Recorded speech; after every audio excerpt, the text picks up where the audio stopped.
Hoje nós vamos contemplar o sexto e o nono mandamento, guardar castidade nas palavras e obras, nos pensamentos e desejos. E vamos começar a nossa meditação com uma passagem da primeira carta de São Paulo aos Tessalonicenses, capítulo 4, versículo 3 a 6 e 7. Esta é a vontade de Deus, a vossa santificação, que eviteis a impureza, que cada um de vós saiba possuir o seu corpo em santidade e honra, sem se deixar levar pelas paixões desregradas, como fazem os gentios que não conhecem a Deus. Que ninguém nesta matéria defraude ou engane o seu irmão. Deus não nos chama para a impureza, mas para a santidade. E estes dois mandamentos só podem ser entendidos à luz da palavra que São Pedro escreveu na sua primeira carta. Como filhos obedientes, não vos conformeis com os desejos que tinhais no tempo da vossa ignorância, mas assim como aquele que vos chamou é santo, sede vós santos em todas as vossas ações, pois está escrito: sereis santos, porque eu sou santo. Portanto, esta vocação, este chamamento de Deus que Ele nos faz à santidade, significa nós temos sempre que fazer o esforço de retornar, readquirir a inocência que nós tínhamos no dia do nosso batismo. Portanto, falando numa linguagem figurativa e torna-se mais fácil de compreender, nós temos que sempre reconquistar a veste branca da nossa alma. E como? Combatendo os três inimigos da alma. Até a hora da morte, nós temos sempre estes três inimigos que nos querem perder, que é o demónio em primeiro lugar, porque ele quer que nós percamos, ou outras palavras, ele não quer que nós ganhemos aquilo que ele perdeu por sua culpa. Por isso, ele faz tudo por tudo. A segunda coisa que nós temos que lutar é contra o espírito do mundo. E a terceira coisa é nós temos que lutar contra nós mesmos, que por vezes a Sagrada Escritura chama carne, mas quando é carne, não é, significa combater isto. É mais do que combater isto. Significa combater o nosso temperamento, combater os nossos pontos débeis. Vocês sabem, se a gente não combate os nossos pontos fracos, eles se transformam em vícios. Quer dizer, em hábitos que realmente nos fazem cair permanentemente. Portanto, o que é um vício? É um comportamento que nos leva ao pecado, mas que se tornou um hábito. Por exemplo, falar mal, falar palavrões. Uma pessoa que se habitua a falar mal, chega a uma altura, as palavras desonestas já nos saem pela boca e a pessoa não se dá conta. Porquê? Porque se tornou um vício falar mal. E sabemos que é tão difícil que para tirar este hábito exige um grande esforço. Exige um árduo combate contra este hábito. E por isso, São Paulo utiliza este termo carne para designar a nossa natureza, que é quebrada, que é inclinada ao mal. Por isso, por exemplo, ele escreve aos Gálatas: andai segundo o Espírito e não satisfareis os apetites da carne. Os desejos da carne são opostos aos do Espírito. E estes, portanto, os desejos do Espírito são opostos aos da carne. E por isso, os dois são contrários um do outro. Por isso, nós temos uma luta em nós entre o nosso espírito e o nosso corpo também. E só à luz da integridade e a inocência que tínhamos antes do pecado original é que nós podemos compreender a vocação do homem e da mulher, que são chamados a participar diretamente com Deus, Criador, na transmissão da vida. Portanto, é muito importante de nós compreendermos o que Deus nos deu no princípio, antes do pecado original. Portanto, é fundamental, faz parte, é algo de nossa natureza, o fundamento, a nossa diferenciação, homem e mulher. E hoje, por exemplo, a ideologia dos sexos procura perverter esta dignidade original que nós recebemos. E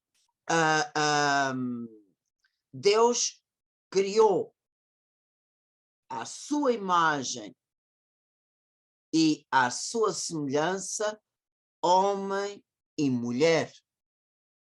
Portanto, criou-os diferentes. Porquê? Para se poderem completar. Isto é muito importante, a complementariedade. E só o complemento homem e mulher é que possui a bênção da transmissão da vida, crescer e multiplicar. Portanto, esta bênção é diferente da adoção. Compreendem? Uma adoção, por exemplo, eu tenho 2 compadres que eles, a um determinado momento da sua vida, adotaram uma criança chinesa, com poucas semanas. E, realmente, aquela criança que veio trazida da China para o Quebec, realmente o rapaz fala francês, o rapaz tem toda a cultura francesa, mas as suas características físicas são chinesas. Portanto, a adoção, por mais amor que os pais deem a uma criança, realmente falta qualquer coisa. Claro que aqueles pais estão dando tudo, mas há algo que realmente não é carne da minha carne, sangue do meu sangue, mas é filho do nosso coração. Portanto, esta bênção quer dizer Deus cria diretamente uma alma para o corpo que foi concebido pelo pai e pela mãe. E esta alma vem diretamente de Deus e é infundido naquele corpo que foi concebido e tornou-se, desde a primeira hora, um ser humano criado à imagem de Deus. E por isso, neste mandamento, Deus deixou o dom maravilhoso da geração de novos seres. E por isso, realmente, é importante o casal fazer bom uso da sua liberdade, de realmente fazerem bom uso do seu amor conjugal, da sua complementariedade na diferenciação. E é uma coisa muito interessante que a linguagem que o Espírito Santo inspirou para a criação homem e mulher tem um significado muito profundo que infelizmente na igreja pouco se fala nisto. Por exemplo, aquela imagem que Deus fez o homem dormir e tirou-lhe uma costela para formar a mulher. Isto é uma parábola, porque se nós formos contar o número de costelas que tem a mulher e o número de costelas que tem o homem não lhe falta nada. E a mulher também não tem nada a mais. Portanto, esta imagem é uma parábola. Portanto, não deve ser interpretada no sentido literal, no sentido físico, porque não é isso que o Espírito Santo quis dizer. Portanto, o que é que significa isto? A mulher foi tirada do homem de uma costela. Se vocês virem, no nosso corpo, os ossos fazem a nossa estrutura. Nós temos esta forma por causa dos nossos ossos, que revestem os nervos, todos os órgãos, e, ao mesmo tempo, estão revestidos de carne e de pele. Mas é os nossos ossos que dão a estrutura ao nosso corpo, tal como somos. E vemos que os ossos é a parte sólida do nosso corpo. E, por isso, vocês vejam, de todos os ossos, temos somente as costelas que não são como, por exemplo, a tíbia, que forma realmente as nossas pernas, faz parte das nossas pernas, as nossas clavículas, que faz parte dos nossos ombros. Os ossos são, as costelas são ossos flexíveis, são sólidos, mas são flexíveis, porque à medida que nós respiramos, as nossas costelas fazem o movimento da respiração. E, ao mesmo tempo, vocês sabem, quando a gente parte uma costela, é o único osso que não pode ser engessado, não pode ser ligado. Tem que ser curado, suportando as dores. Porquê? Porque mesmo uma costela partida, ela tem que ter um movimento que é necessário. E é interessante que as costelas é um osso, os ossos que guardam essencialmente um dos órgãos mais importantes do nosso ser, que é o coração. Portanto, e o coração é o símbolo do amor. Por isso, vocês vejam, a união entre homem e mulher tem que ser uma união no coração. E esta união entre homem e mulher tem que ser flexível. Quer dizer, portanto, à luz da palavra de Jesus, quem quiser ser o meu discípulo, renuncie-se a si mesmo, toma a sua cruz e siga-me. Portanto, se a relação entre homem e mulher é baseada na intolerância, na rigidez, na estreiteza,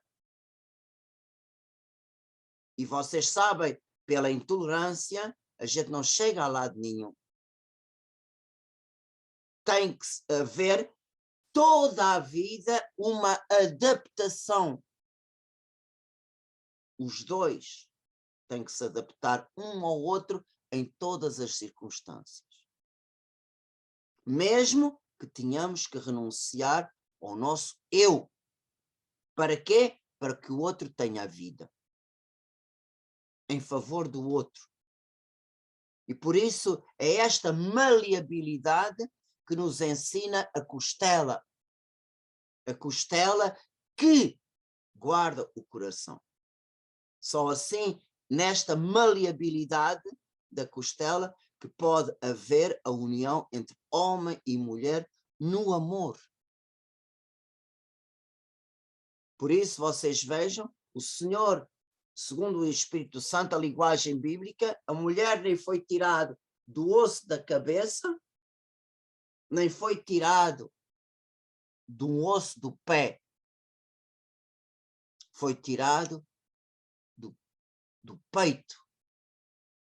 Portanto, nenhum é superior ao outro, porque os dois são a imagem e semelhança de Deus. Não é para um estar em cima do outro, nem um debaixo dos pés do outro. E é esta a linguagem que o Espírito Santo fez na criação da mulher, tirada de uma costela. E é esta imagem da costela que verdadeiramente não se fala e não se explica o seu significado.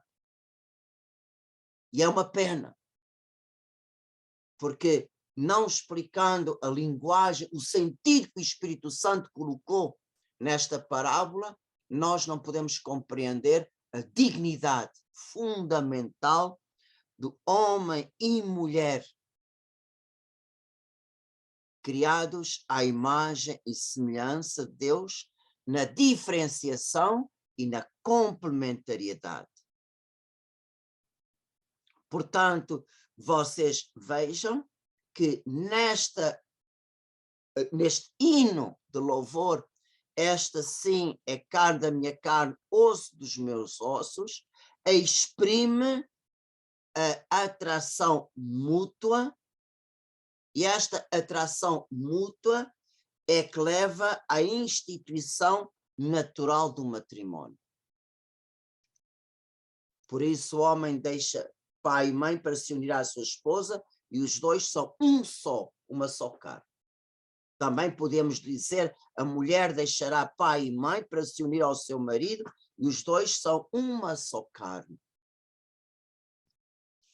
Portanto, este grande ideal, mais uma vez eu repito, o casal toca diretamente no coração do Pai eterno, que cria para o corpo concebido uma alma que não existia e que começou a existir a partir do momento que aquele corpo foi concebido. E também nós sabemos que é naquele momento que o Senhor chama o anjo para ser anjo da guarda daquele novo ser que começou a existir naquele momento. E é o anjo da guarda que leva a alma naquele mesmo instante que se dá a concepção. Portanto, naquele momento que se une os dois elementos do homem e da mulher no seio materno, nesse mesmo momento Deus cria a alma e envia o anjo e aquele corpo concebido tornou-se um ser vivente. E neste ato de amor que gera a vida, o Senhor colocou um maior dom, a maior graça, que é o dom da paternidade e o dom da maternidade humana. Através da paternidade, portanto, através do amor do pai para os seus filhos, vê ajudar a família e o mundo a compreender melhor a paternidade divina, a sua santidade e a sua providência. Da mesma maneira que o pai e a mãe providenciam todos os dons para que a família subsista, também Deus é pai e cuida de nós. E pela maternidade, pela mãe, Deus abre o caminho e ajuda-nos a compreender a maternidade espiritual de Maria em favor da humanidade. Portanto, também a maternidade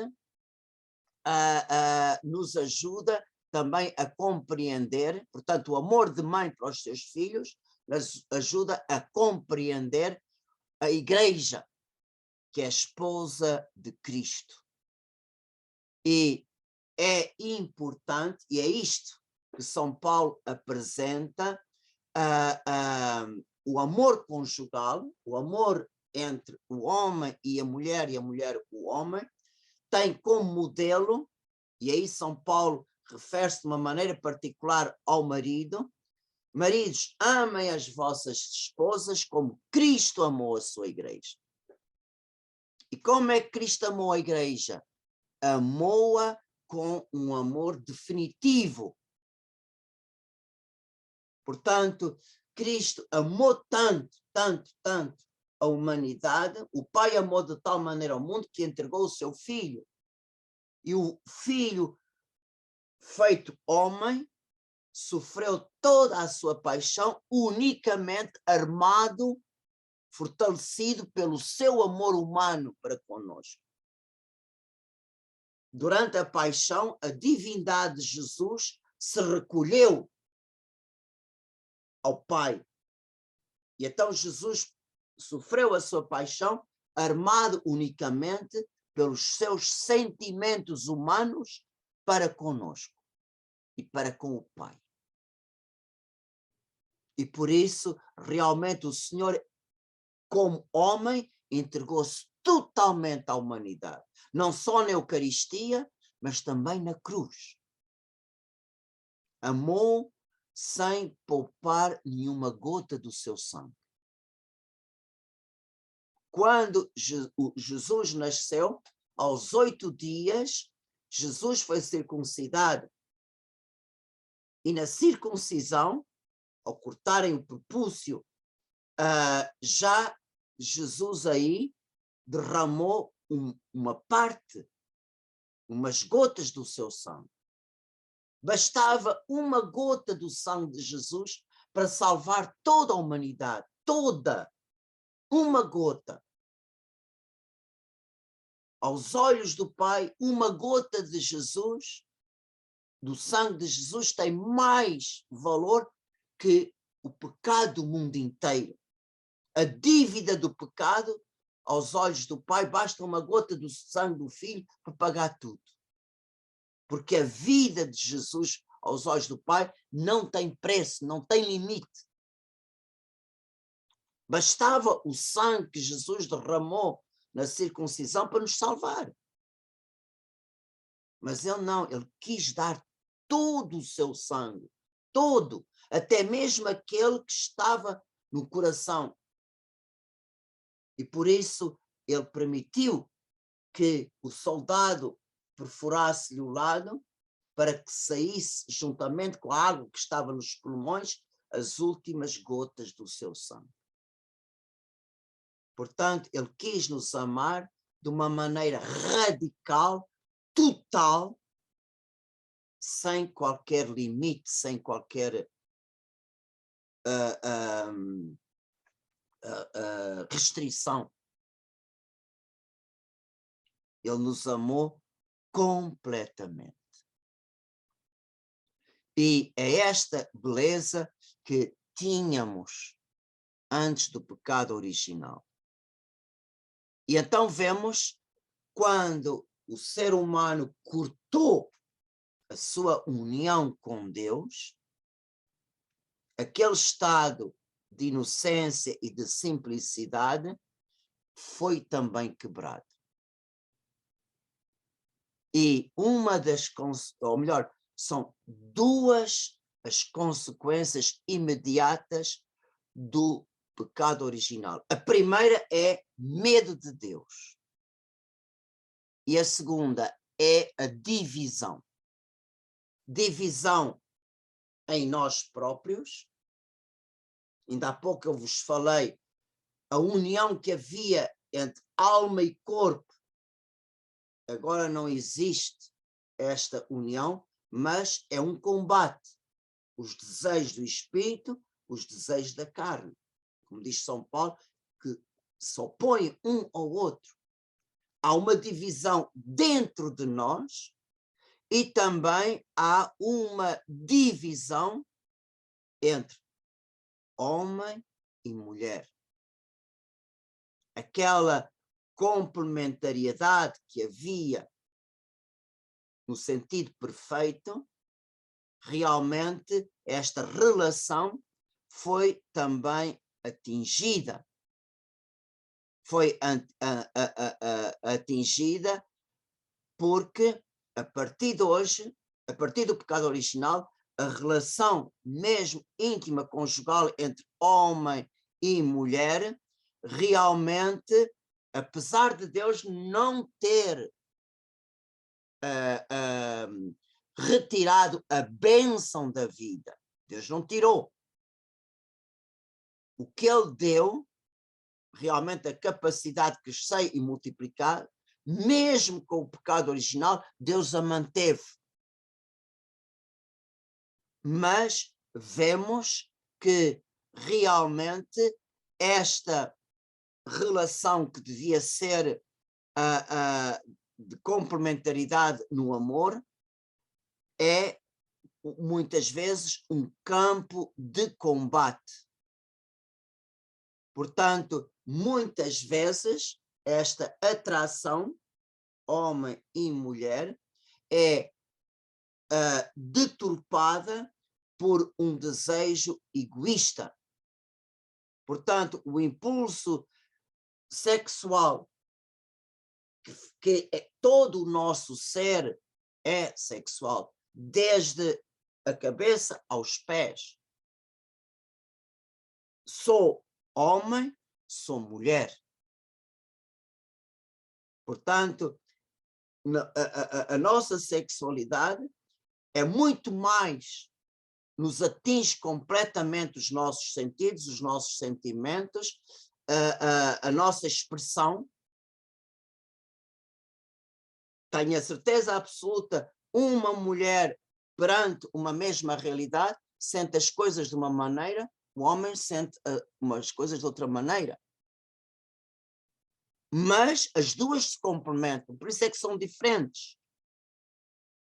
E por isso a nossa sexualidade, a nossa maneira de sentir, devia ser um sair de mim para ir ao encontro do outro, daquela pessoa que realmente eu elegi para ser a primeira depois de Deus. Muitas vezes, realmente, este impulso, que é caracterizado pela sair do eu para ir ao encontro total do tu, muitas vezes se transforma em egoísta. Portanto, o amor que é chamado, o amor cristão é sempre chamado a ser altruísta, é perturbado pelo movimento de voltar-se, utilizar o outro para seu próprio proveito. Portanto, para a sua própria satisfação. realmente isto é perturbar a ordem que Deus cria. E esta desordem realmente que existe em nós, a Sagrada Escritura chama de concupiscência, significa esta inclinação para a desordem interior, que muitas vezes é ainda alimentada pela malícia do mundo, pelos meios de comunicação que, em vez de darem uma verdadeira imagem do amor verdadeiro, eles utilizam muitas vezes até a própria sexualidade humana para o comércio e para tudo e mais alguma coisa. Portanto, nós vemos que sempre, e hoje de uma maneira especial também, vemos que o mundo animaliza aquilo que devia ser uma expressão e um ato do amor verdadeiro e mais nobre, que nós temos a capacidade. Nós temos a capacidade de dar, e somos chamados, quem é realmente chamado ao matrimónio, é chamado a este amor de consagração. Por exemplo, vocês façam esta comparação e que vou compreender. Um padre, o que vocês querem de um padre é que ele seja fiel, que seja uma pessoa totalmente entregue a Deus e ao povo. E quando realmente um padre deixa o seu ministério por qualquer motivo, ou mesmo para casar, o povo fica escandalizado. Por quê? Porque o padre seguiu um caminho que não era esse o caminho que ele prometeu ao Senhor. E, portanto, a gente fica. E que graves são as consequências quando um padre cai. E por isso vocês vejam, este amor autêntico, também o casal é chamado. É chamado por quê? Porque o casal no meio do mundo é um sinal visível do amor de Deus pelos homens. Não só o amor criador, que gera nova vida, mas o casal é chamado a viver um amor verdadeiro, um amor definitivo, não é para fazer experiências. Vamos ver se isto cai ou não. Não. Cristo não fez assim na cruz. E por isso são chamados um amor verdadeiro, um amor fiel, um amor definitivo. É isso que realmente o mundo tem sede de ver. Casais que são sinais que é verdade entre o amor de telenovelas, amor de romances.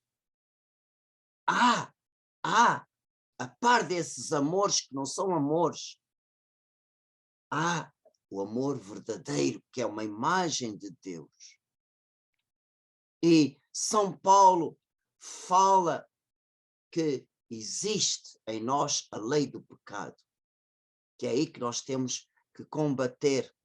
E São Paulo diz, as obras da carne são prostituições, impureza, desonestidade, idolatria, malefícios, inimizades, contendas, ciúmes, rixas, discórdias, rivalidades, invejas, homicídios, embriaguez, orgia e outras coisas semelhantes contra as quais previno.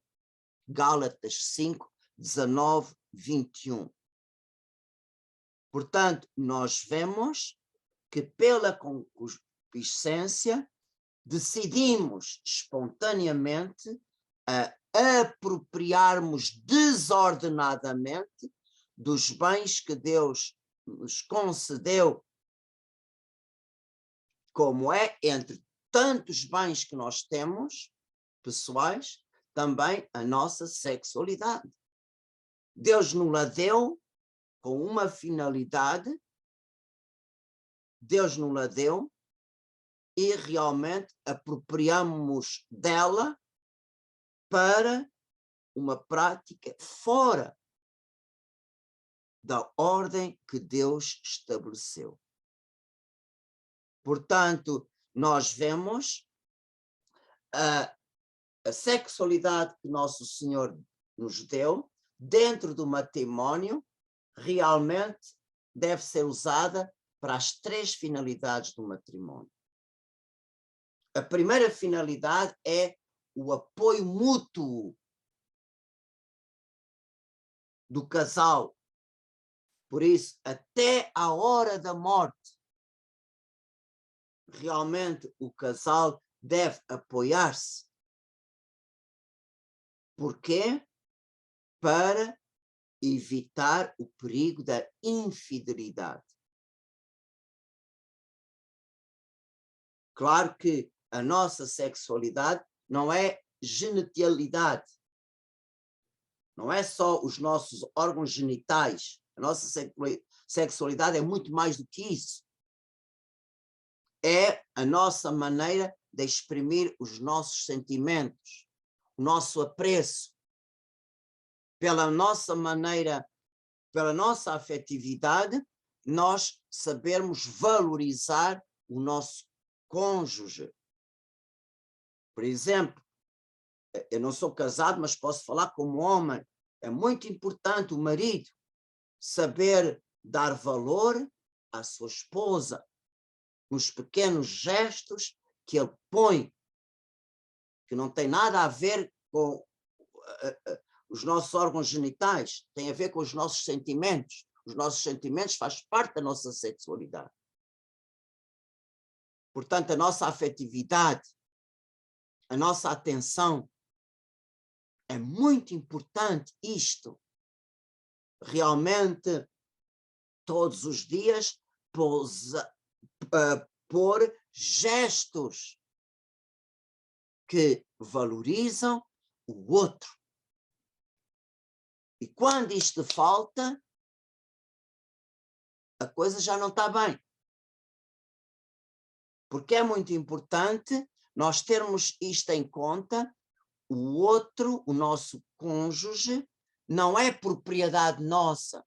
No Antigo Testamento, quando nos mandamentos se falava não cobiçar as coisas alheias, a mulher era posta ao mesmo nível que o criado, a criada, o escravo e até o próprio burro. Portanto, vemos que no Antigo Testamento a ideia é muito diferente daquela que Nosso Senhor colocou. Portanto, a mulher não é uma coisa entre o património familiar. Não, é imagem e semelhança de Deus. É osso dos meus ossos, carne da minha carne. Como Cristo amou a igreja, assim o marido deve amar a sua esposa. Portanto, nós vemos que realmente é muito importante utilizar todo o nosso ser para exprimir aquilo que está presente no meu coração. E vocês sabem, até a hora da morte, é muito importante estes gestos. Por isso, com a idade, a parte genital perde a força, perde a sua importância. E por isso deve ser substituída por outras maneiras de exprimir os sentimentos e o amor que vai no coração. por vezes há gestos que falam mais que as palavras. Por exemplo, se a esposa está doente, sem precisar dela dizer nada, ele já está a fazer aquilo que ela fazia. Um gesto, pôr um gesto, sem ser pedido, vale mais que 1000 palavras. E isto pode ser feito até à hora da nossa morte. E vocês sabem porque é que o demónio procura tanto perverter a sexualidade? Porque envenenando a fonte, envenena-se a humanidade. E quando a gente tira a santidade do amor conjugal, o ser humano transforma-se num animal irracional. E o matrimónio perde o sentido sagrado que Deus lhe deu e que nós somos chamados. Se vocês vissem um padre a tratar Nosso Senhor de uma maneira vulgar, como se fosse uma coisa sem importância, vocês ficariam tristes, porque falta o amor, a delicadeza, a sensibilidade. Falta realmente a fé que ali está Nosso Senhor. A mesma coisa, quando falta o sagrado, o amor conjugal, é a mesma coisa que um sacerdote que trata Nosso Senhor como uma coisa qualquer. E mais uma vez vos digo, nós nunca devemos olhar o outro, o nosso cônjuge, como uma coisa adquirida, não é? Não é. Não é um bem adquirido, porque se pode perder a qualquer momento. E vocês sabem muito bem que entre perdas que há, a morte dorme sempre conosco. Quantos casais aconteceu, por exemplo, lembro-me de um casal aqui em Montreal, que os dois trabalhavam na mesma fábrica, que era uma empresa deles. De manhã os dois saíram para o trabalho, tinham a rotina, quando chegavam ao trabalho realmente abriam as máquinas, abriam tudo, e depois pelo caminho compravam o café e não sei o que mais, e no momento em que iam tomar o pequeno almoço juntos, como sempre faziam, antes dos empregados chegarem, o marido sentiu-se mal e morreu nos braços da sua esposa, repentina sempre.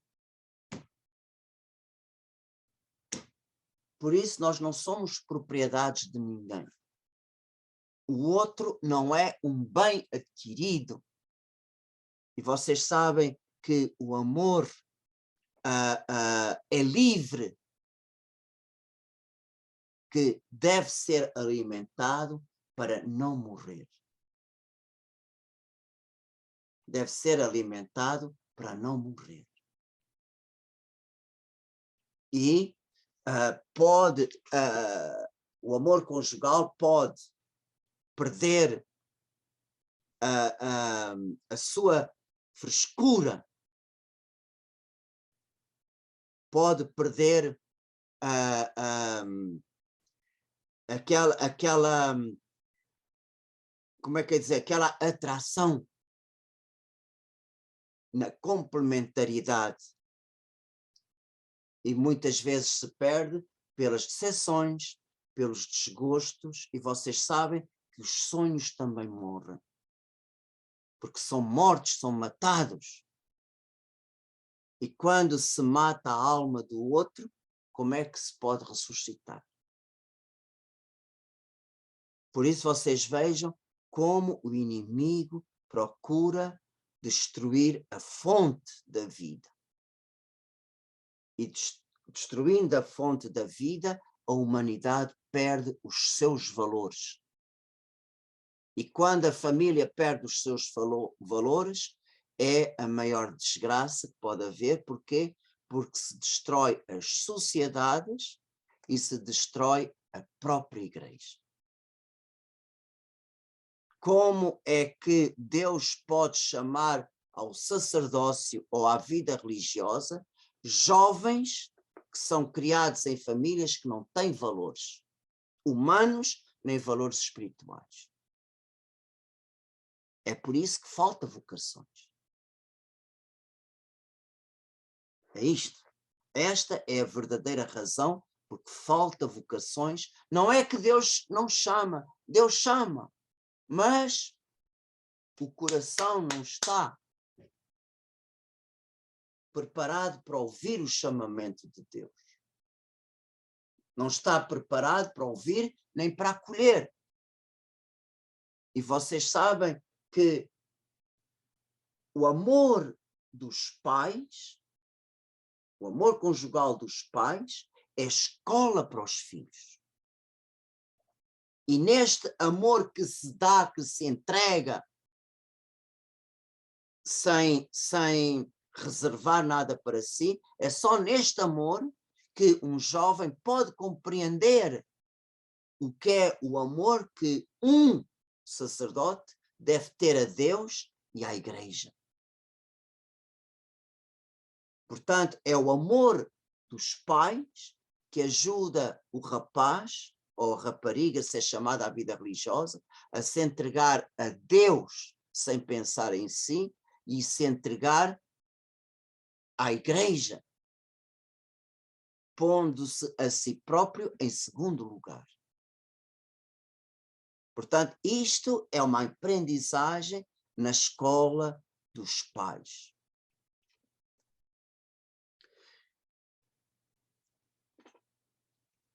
Se vocês me permitem, eu hoje vou